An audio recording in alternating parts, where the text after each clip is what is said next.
अल्पकालीन चर्चेच्या मध्ये आपण मला बोलण्याची संधी दिली. मी फक्त मोजून 3 ते 4च मुद्दे मांडणार आहेत. थोडं सविस्तरपणे फक्त मांडू द्या. धन्यवाद. अध्यक्ष महोदय, या गेले 3 वर्ष जरा चांगला पाऊस झाला आणि या वर्षी मात्र पावसाने महाराष्ट्रामध्ये मोठा खंड त्या ठिकाणी दिला. महाराष्ट्रभर सगळीकडेच मोठी दुष्काळ सदृश परिस्थिती निर्माण झाली आणि सरकारनं 40 तालुक्यांमध्ये दुष्काळ त्या ठिकाणी जाहीर केला. फक्त 40 तालुक्यामध्ये दुष्काळ जाहीर केला. बाकी सर्व महाराष्ट्रातून आमच्या नगर जिल्ह्यातला तर एकही तालुका त्याच्यामध्ये नव्हता. अध्यक्ष महोदय, जवळपास 75% पेक्षा कमी पाऊस झालेले तालुके नगर जिल्ह्यामध्ये खूप आहेत. महसुली मंडळ खूप आहेत. नंतरच्या GR मध्ये त्याचा उल्लेख देखील झाला. आमचं पाणी देखील उरलं सुरलं नंतर मराठवाड्याला त्या ठिकाणी सोडण्यात आलं आणि अशा परिस्थितीमध्ये एकही तालुका नगर जिल्ह्यातला या 40 तालुक्यामध्ये नाही. जेव्हा राज्यातून सर्वदूर ओरड झाली त्यावेळेस अध्यक्ष महोदय सरकारनं साधारणपणे 1021 महसुली मंडळांमध्ये दुष्काळ सदृश परिस्थिती जाहीर केली. अध्यक्ष महोदय, दुष्काळ सदृश परिस्थितीचे निकष आपण बघितले किंवा त्याचे लाभ जर बघितले तर त्याचा कुठलाही प्रॅक्टिकली फायदा या महसुली मंडळांना होणार नाहीये. सर्वात मोठी अट अध्यक्ष महोदय, मी दोन्ही GR माझ्याकडे आहेत. 40 तालुक्याचा दुष्काळाचा GR आहे, नंतर 1021 मंडळाचा देखील GR आहे. तुमच्याही मतदारसंघातले 1-2 सर्कल त्याच्यामध्ये आहेत. पण मात्र अध्यक्ष महोदय, सरकारनं शुद्ध फसवणूक केलेली आहे. या 1021 महसुली मंडळांना NDRFच्या निकषाप्रमाणे मंत्री महोदय कुठलीही मदत मिळणार नाहीये. लोकांना वाटलं आपले दुष्काळ सदृश तालुके झाले, मंडळ झाले, परंतु काही जे पंचनामे होऊन 33% पिकाची जेव्हा नुकसान भरपाई होतील अशा प्रकारची कुठलीही नुकसान भरपाई शेतकऱ्यांना या महसुली मंडळामध्ये मिळणार नाही. हा शुद्धपणे तोंडाला पानं पुसण्याचा प्रकार या सरकारनं केलेला आहे. काय फक्त लाभ मिळणार आहेत? जमीन महसुलात सूट, सहकारी कर्जाचे पुनर्गठन. अरे म्हणजे ज्या लोकांनी नॅशनलाइज बँकेकडनं कर्ज घेतलं असेल त्याचं काय? त्याच्याबद्दल इथं काय उल्लेख नाही. कृषी पंपाच्या वीज बिला सूट वगैरे ठीक आहे, परंतु मंत्री महोदय, अध्यक्ष महोदय, मंत्री महोदयांना सांगू इच्छितो, कमीत कमी कृषी पंपांना सूट दिली ठीक आहे, तिथं सध्याही तसं काय विषय नाहीच आहे. परंतु मात्र खरी गरज काय आहे तर पाणी पुरवठ्याचा मोठा प्रश्न या दुष्काळामध्ये येणार आहे आणि या ज्या प्रादेशिक पाणी पुरवठा योजना आहेत याच्या वीज बिलात खरं सूट देण्याची मंत्री महोदय गरज आहे.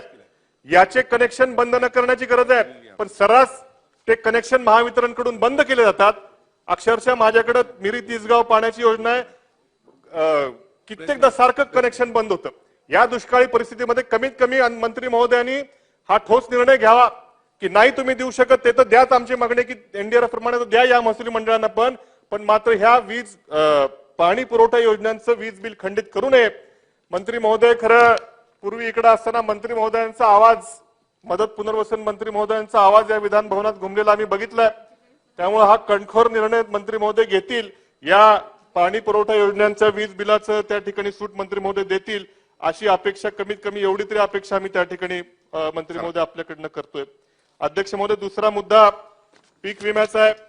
खरं मोठ्या घोषणा अध्यक्ष महोदय, पीक विम्याच्या बद्दल आम्ही 25% अग्रिम रक्कम आली अशा मोठ्या घोषणा सरकारकडनं ऐकल्या अध्यक्ष महोदय, परंतु खूप कमी लोकांना या जे मिड सीझन ऍडव्हर्सिटी आहे म्हणजे 21 दिवसाचा पावसाचा खंड झालेला आहे किंवा 21 दिवसाच्या पेक्षा जास्त, याचे खूप कमी लोकांना त्या ठिकाणी अध्यक्ष महोदय बेनिफिट आलेला आहे. आणि एक प्रातिनिधिक स्वरूपामध्ये एक राहुरी तालुक्याचे, माझ्या तालुक्याच्या आकडेवारी अध्यक्ष महोदय आणलेत.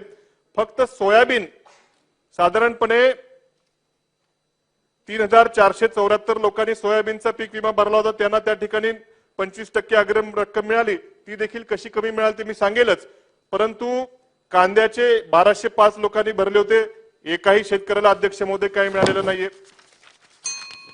अध्यक्ष महोदय, दुसरा मुद्दा चालू आहे. फक्त 3च मुद्दे मांडणार आहेत. मक्याचे अध्यक्ष महोदय 2829 शेतकऱ्यांनी भरले होते, एकालाही मिळालेलं नाही. आणि सर्वात महत्वाचं म्हणजे कापूस पिकाच्या संदर्भात जवळपास 27,898 म्हणजे 28,000 लोकांनी पीक विमाचा रक्कम भरली, प्रीमियम भरलं म्हणजे पीक विमाला नोंद केली होती.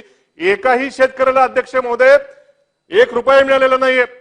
मात्र घोषणा आम्ही ऐकतो की एवढे मिळाले 25% अग्रिम रक्कम. मात्र वस्तुस्थिती अशी आहे की अक्षरशः हे जर आकडेवारी बघितली तर 5-10% लोकांना फक्त पीक विम्याची रक्कम मिळाली आहे. आणि अध्यक्ष महोदय, एक विदारक वस्तुस्थिती अजून आपल्यासमोर आणू इच्छितो. 25% अग्रिम रक्कम इथं मी कृषी अधिकाऱ्यांकडून माहिती घेतली आहे.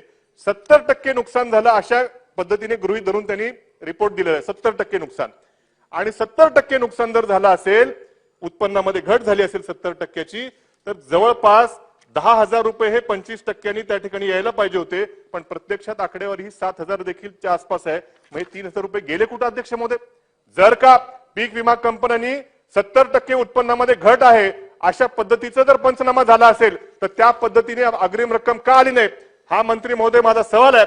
आणि उत्तरामध्ये याची आपण निश्चितपणे हे द्याल, नाही तर नुसतं आम्ही भाष्य करतो. पण या दोन मुद्द्यांची अध्यक्ष महोदय, मंत्री महोदयांकडून शेवटचा मुद्दा अध्यक्ष शेवटचा मुद्दा अध्यक्ष महोदय, दूध दराच्या आमच्या नगर जिल्ह्यामध्ये आमच्यामध्ये भागामध्ये दूध उत्पादकांची संख्या खूप मोठी अध्यक्ष महोदय, आणि अक्षरशः काही दिवसापूर्वी 7-8 महिन्यापूर्वी 35-40 रुपयापर्यंत गेलेले दुधाचे दर अध्यक्ष महोदय 25 रुपयापर्यंत फक्त आलेत. मागच्या अधिवेशनामध्ये एसएनएफच्या ह्याच्यावरून आम्ही म्हटलं कमी करा, ते केलं. पण आता मात्र दूध दराचे अध्यक्ष महोदय एवढा सेन्सिटिव्ह मुद्दा, शेवटचा मुद्दा, मी तुम्हाला म्हटलं 3च मुद्दे आहेत, 3च मुद्दे आहेत फक्त. शेवटचा मुद्दा आहे हे दुधाच्या दराचे.